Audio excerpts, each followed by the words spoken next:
बोलो महाकाल महाराज की जय। आ रही है पाल की जय महाकाल की। सर्व मंगल मांगल्ये शिवे सर्वार्थ साधिके शरण्ये त्र्यंबके गौरी नारायणी नमोस्तुते। जय हिंद, जय भारत, विजय भारत, सत्यमेव जयते।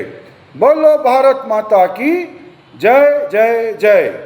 जय संविधान, जय कांग्रेस, विजय कांग्रेस।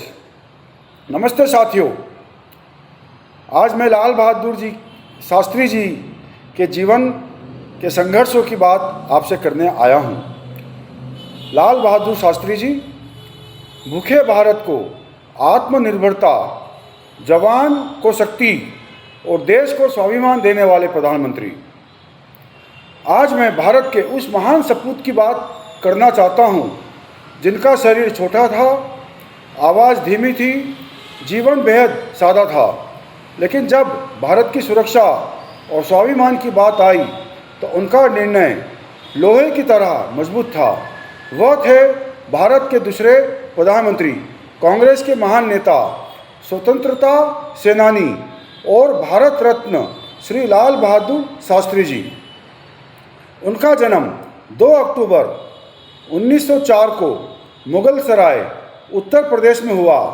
उनके पिता शारदा प्रसाद श्रीवास्तव एक शिक्षक थे और शास्त्री जी जब केवल लगभग 1.5 वर्ष के थे तभी उनके पिता का निधन हो गया। परिवार आर्थिक कठिनाइयों में था। बचपन में वे कई मील पैदल चलकर पढ़ने जाते थे। नाव का किराया न होने के कारण गंगा जी में भी तैरकर वह स्कूल जाते थे। लेकिन गरीबी ने उन्हें तोड़ा नहीं, गरीबी ने उन्हें बनाया। संघर्ष ने उन्हें कमज़ोर नहीं किया। संघर्ष ने उनके भीतर वो शक्ति पैदा की जिसने आगे चलकर भारत का प्रधानमंत्री बनाया। महात्मा गांधी जी के विचारों से प्रभावित होकर लाल बहादुर शास्त्री जी स्वतंत्रता आंदोलन में कूद पड़े। उन्होंने अंग्रेजी शासन के विरुद्ध आंदोलन में भाग लिया और स्वतंत्रता संघर्ष के दौरान कई बार जेल गए। प्रधानमंत्री कार्यालय के आधिकारिक जीवन वृत्त के अनुसार उन्होंने कुल लगभग 7 वर्ष ब्रिटिश जेलों में बिताए। यही जेलें उनकी राजनीतिक पाठशाला बनी। यही संघर्ष उनका विश्वविद्यालय बना और यही स्वतंत्रता आंदोलन उनके चरित्र की नींव बना। 1928 में उनका विवाह ललिता देवी से हुआ। विवाह में उन्होंने दहेज के रूप में केवल चरखा और हाथ से बुना कपड़ा स्वीकार किया। सोचिए, जिस व्यक्ति ने विवाह में भी धन संपत्ति को महत्व नहीं दिया, वही व्यक्ति आगे चलकर देश के सर्वोच्च पद पर बैठा। यहाँ एक बात विशेष रूप से समझनी चाहिए। 1946 में भारत आज़ाद नहीं हुआ था। उस समय अंग्रेजी शासन कायम था, लेकिन सत्ता हस्तांतरण की प्रक्रिया शुरू हो चुकी थी। संयुक्त प्रांत की राजनीति में शास्त्री जी सक्रिय थे और 1946 में उन्होंने उत्तर प्रदेश की अंतरिम प्रांतीय सरकार में संसदीय सचिव बनाया गया। बाद में वे गृह मंत्री भी बने। फिर आया 15 अगस्त 1947, भारत स्वतंत्र हुआ। अर्थात शास्त्री जी प्रशासनिक जीवन 1946 में शुरू हुआ जरूर, लेकिन स्वतंत्र भारत का जन्म 15 अगस्त 1947 को हुआ। आज़ादी के बाद शास्त्री जी ने उत्तर प्रदेश और फिर केंद्र में महत्वपूर्ण जिम्मेदारियां निभाई। रेल मंत्री, परिवहन एवं संचार मंत्री, वाणिज्य एवं उद्योग मंत्री और गृह मंत्री जैसे महत्वपूर्ण पदों पर उन्होंने काम किया। शास्त्री जी के जीवन का एक ऐसा अध्याय है जिसे आज भी राजनीति में बार बार याद किया जाना चाहिए। रेल मंत्री रहते हुए एक बड़ी रेल दुर्घटना हुई। शास्त्री जी ने नैतिक जिम्मेदारी लेते हुए रेल मंत्री पद से इस्तीफा दे दिया। ध्यान दीजिए, उन्होंने यह नहीं कहा कि दुर्घटना मैंने नहीं कराई। उन्होंने यह नहीं कहा कि अधिकारी जिम्मेदार है। उन्होंने यह नहीं कहा कि विपक्ष मुझे बदनाम कर रहा है। उन्होंने जिम्मेदारी को पद से बड़ा माना। प्रधानमंत्री जवाहरलाल नेहरू ने भी उनके इस कदम की नैतिक गंभीरता को स्वीकार किया था। यही शास्त्री जी का चरित्र था। पद मिला तो जिम्मेदारी भी स्वीकार की। 27 मई 1964 को प्रधानमंत्री जवाहरलाल नेहरू जी का निधन हुआ। इसके बाद 9 जून 1964 को लाल बहादुर शास्त्री जी भारत के प्रधानमंत्री बने। उनका कार्यकाल बहुत लंबा नहीं था, लगभग 19 महीने, लेकिन उन 19 महीनों में उन्होंने भारत के इतिहास पर अमिट छाप छोड़ दी। प्रधानमंत्री कार्यालय के अनुसार उनका कार्यकाल 9 जून 1964 से 11 जनवरी 1966 तक रहा और वे भारतीय राष्ट्रीय कांग्रेस से जुड़े प्रधानमंत्री थे। अब उस प्रसंग पर आइए जिससे आज हमें केवल कहानी के रूप में नहीं बल्कि राष्ट्रीय चरित्र के उदाहरण के रूप में समझना चाहिए। 1960 के दशक के मध्य में भारत गंभीर खाद्य संकट से गुजर रहा था। देश की खाद्यान्न जरूरतें पूरी करने के लिए भारत को बड़े पैमाने पर आयात पर निर्भर रहना पड़ता था। खराब मानसून, कम उत्पादन, बढ़ती आबादी, महंगाई और खाद्य कमी ने स्थिति को गंभीर बना दिया। 1965 में यह संकट और गहरा गया। प्रधानमंत्री के सामने प्रश्न था, देश को खाना कैसे मिले। लेकिन शास्त्री जी केवल सरकारी आदेश देने वाले प्रधानमंत्री नहीं थे। उन्होंने पहले स्वयं त्याग करने का रास्ता चुना। शास्त्री जी ने अपने परिवार से कहा कि यदि देश के सामने भोजन का संकट है तो प्रधानमंत्री का परिवार भी देश से अलग नहीं हो सकता। उन्होंने अपने परिवार में एक समय का भोजन छोड़ने का प्रयोग कराया। उद्देश्य था, पहले हम स्वयं देखें कि जिस त्याग की अपील हम देश से करने जा रहे हैं उसे हमारा अपना परिवार निभा सकता है या नहीं। तत्कालीन उपराष्ट्रपति एम वेंकैया नायडू ने भी शास्त्री जी के इस प्रसंग को याद करते हुए कहा था कि देश से एक दिन का उपवास करने की अपील करने से पहले शास्त्री जी ने इसे अपने घर में लागू किया और यह देखना चाहा कि उनके बच्चे भी भूख सहने का साहस रखते हैं या नहीं। यही अंतर था आदेश देने वाले नेता और उदाहरण बनकर नेतृत्व करने वाले नेता में। जब शास्त्री जी को विश्वास हो गया कि उनका परिवार इस त्याग को निभा सकता है, तब उन्होंने देशवासियों से भी खाद्य संकट से निपटने के लिए एक समय भोजन छोड़ने की अपील की। उनका भाव था, अगर कोई व्यक्ति एक समय का भोजन छोड़ देता है तो उस भोजन से किसी दूसरे व्यक्ति को उसका भोजन मिल सकता है। यह अपील केवल भूखे रहने की अपील नहीं थी, यह थी राष्ट्रीय अनुशासन की अपील, राष्ट्रीय स्वाभिमान की अपील, एक दूसरे के लिए त्याग की अपील। कई परिवारों ने इसे अपनाया। कई जगह सोमवार की शाम भोजनालय और रेस्तरां बंद रहने लगे और यह परंपरा लोकप्रिय रूप से शास्त्री व्रत के नाम से जानी जाने लगी। शास्त्री जी जनता से यह नहीं कह रहे थे कि आप भूखे रहिए और सरकार आराम करेगी। उनका संदेश था, मैं भी आपके साथ हूँ, प्रधानमंत्री का परिवार भी त्याग करेगा, देश का सामान्य परिवार भी त्याग करेगा, सरकार भी उत्पादन बढ़ाने के लिए काम करेगी, किसान अधिक अन्न पैदा करेगा और देश विदेशी निर्भरता से बाहर निकलेगा। यही सोच आगे चलकर भारत की खाद्य आत्मनिर्भरता के बड़े अभियान से जुड़ी। शास्त्री जी ने समझ लिया था कि देश की सुरक्षा केवल बंदूक और सीमा से नहीं होती। अगर देश के पास सैनिक है लेकिन सैनिक और जनता के लिए पर्याप्त भोजन नहीं है तो राष्ट्र मजबूत नहीं हो सकता। इसलिए उन्होंने कहा, जय जवान जय किसान। इस एक वाक्य में पूरा राष्ट्रवाद छिपा था। जवान सीमा की रक्षा करता है, किसान देश का पेट भरता है। एक देश की ज़मीन बचाता है, दूसरा देश की ज़मीन पर अन्न उगाता है। इसलिए शास्त्री जी ने दोनों को समान सम्मान दिया। 1962 के भारत चीन युद्ध ने भारत की रक्षा तैयारियों की कमजोरियों को उजागर किया था।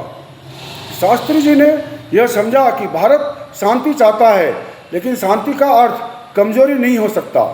उनके नेतृत्व में रक्षा क्षमता और सशस्त्र सेनाओं को मजबूत करने पर जोर बढ़ा। 1965 के युद्ध के दौरान उनका नेतृत्व निर्णायक साबित हुआ।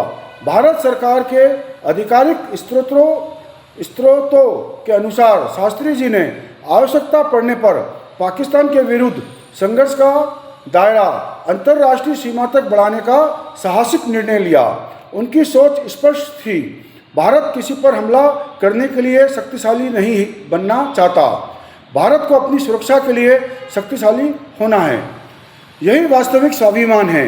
1965 में पाकिस्तान के साथ तनाव बढ़ा और युद्ध की स्थिति बनी।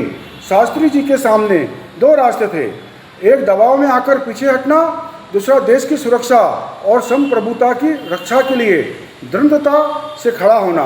उन्होंने दूसरा रास्ता चुना।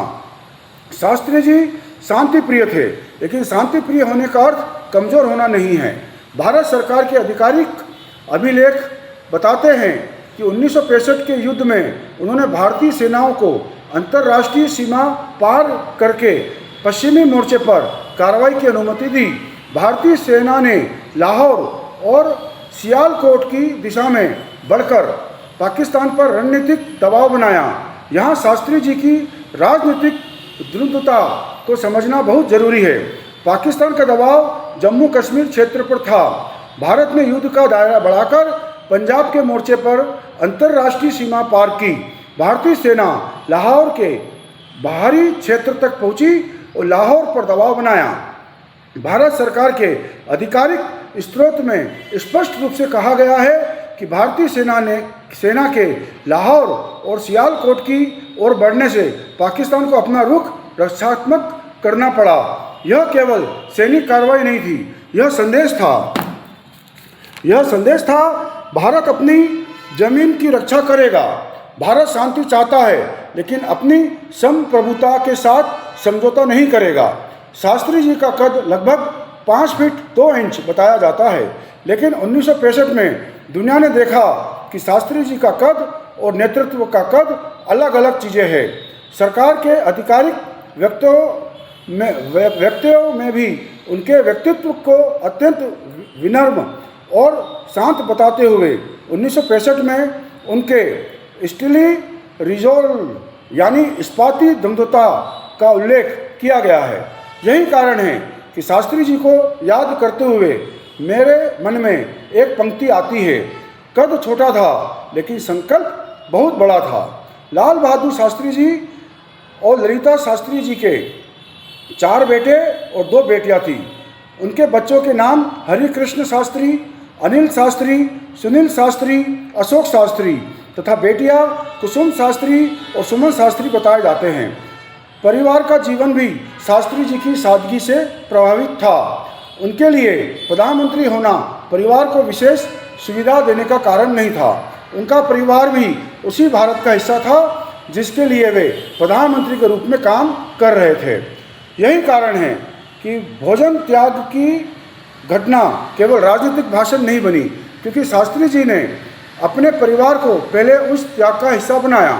शास्त्री जी का स्वाभिमान आक्रामकता नहीं था, उनका स्वाभिमान था देश के सामने सिर ऊंचा रखना, गरीब के सामने संवेदनशील रहना, किसान को सम्मान देना, जवान पर विश्वास करना और आवश्यकता पड़ने पर दुनिया को यह बता देना कि भारत शांति चाहता है, लेकिन भारत कमज़ोर नहीं है। 1965 में स्वतंत्रता दिवस के अवसर पर शास्त्री जी ने स्पष्ट रुख रखा कि बल का सामना बल से किया जाएगा। बाद में युद्ध विराम और ताशकंद समझौते की दिशा में भी उन्होंने शांति का रास्ता चुना। इसलिए उनका राष्ट्रवाद केवल युद्ध का राष्ट्रवाद नहीं था, वह था शांति, शक्ति, आत्मनिर्भरता, स्वाभिमान। लाल बहादुर शास्त्री जी ने भारत को केवल एक नारा नहीं दिया, उन्होंने 4 बड़े संदेश दिए। पहला, जवान मजबूत होना चाहिए। दूसरा, किसान समृद्ध होना चाहिए। तीसरा, देश खाद्यान्न के लिए दूसरों पर निर्भर नहीं रहना चाहिए। चौथा, प्रधानमंत्री और जनता के जीवन में बहुत बड़ा अंतर नहीं होना चाहिए, इसलिए उनका जीवन आज भी राजनीति के लिए आईना है। उनके जीवन से जुड़ा एक प्रसंग बताता है कि जब वे सांसद थे तब लगभग ₹500 मासिक वेतन में परिवार चलाना कठिन होता था। इसी आर्थिक दबाव के बीच उन्होंने अतिरिक्त आय के लिए अखबारों में लेख लिखने का काम भी किया।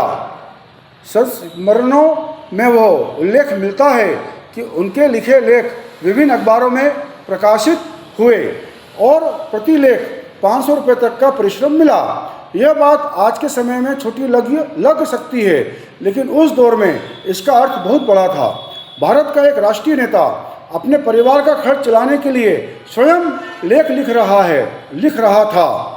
ना कोई विशेष अधिकार, ना सत्ता का दुरुपयोग, ना सरकारी पद का व्यक्तिगत लाभ।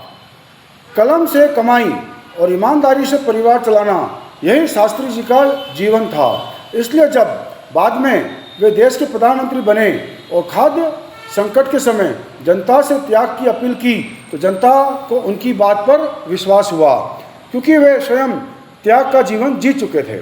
शास्त्री जी ने खाद्य संकट को राष्ट्रीय प्राथमिकता बनाया और कृषि उत्पादन बढ़ाने के लिए जिस राजनीतिक इच्छा शक्ति की आवश्यकता थी उसे मजबूत किया। भारत को अपनी भूख का समाधान अपने खेतों से करना होगा। यही सोच आगे चलकर भारत की खाद्य आत्मनिर्भरता की नींव बनी। प्रधानमंत्री बनने के कुछ ही महीनों बाद शास्त्री जी 31 अक्टूबर 1964 को आनंद, गुजरात पहुँचे। वे अमूल के केटल फीड प्लांट का उद्घाटन करने गए थे, लेकिन शास्त्री जी केवल उद्घाटन करके वापस दिल्ली नहीं लौटे। उन्होंने किसानों को देखा, सरकारी व्यवस्था को समझा और सबसे महत्वपूर्ण, उन्होंने एक किसान के गांव में रात बिताई। शास्त्री जी अमूल की सफलता में से इतने प्रभावित हुए कि उन्होंने इस मॉडल को पूरे देश में दोहराने की इच्छा व्यक्त की। हरित क्रांति, खेत में अन्न, श्वेत क्रांति, गांव में दूध। किसान केवल उत्पादक नहीं, पूरी व्यवस्था का भागीदार बने। यही आनंद मॉडल था। आनंद की यात्रा के बाद शास्त्री जी ने अमूल मॉडल को देश भर में फैलाने की दिशा में कदम उठाया। शास्त्री जी ने अपने घर में खेती भी की। आज अगर हम शास्त्री जी की तस्वीर के सामने खड़े हो तो उनसे क्या कहेंगे? क्या हम उनके जैसा त्याग कर रहे हैं? क्या हम उनके जैसा उत्तरदायित्व स्वीकार करते हैं? क्या हम किसान का उतना ही सम्मान करते हैं? क्या हम जवान की सुरक्षा को सर्वोच्च प्राथमिकता देते हैं? क्या हम देश को आत्मनिर्भर बनाने के लिए अपने जीवन में कोई छोटा त्याग कर सकते हैं? शास्त्री जी का जीवन हमें बताता है, देशभक्ति केवल सीमा पर गोली चलाने का नाम नहीं है। देशभक्ति खेत में हल चलाने में भी है, भूखे के लिए अपना भोजन छोड़ने में भी है, ईमानदारी से कर देने में भी है, सार्वजनिक जीवन में जिम्मेदारी लेने में भी है और आवश्यकता पड़ने पर देश के स्वाभिमान की रक्षा करने में भी देशभक्ति है। लाल बहादुर शास्त्री जी की पूरी कहानी को यदि कुछ शब्दों में कहना हो तो मैं कहूँगा, गरीबी से निकले, गांधी जी से प्रेरणा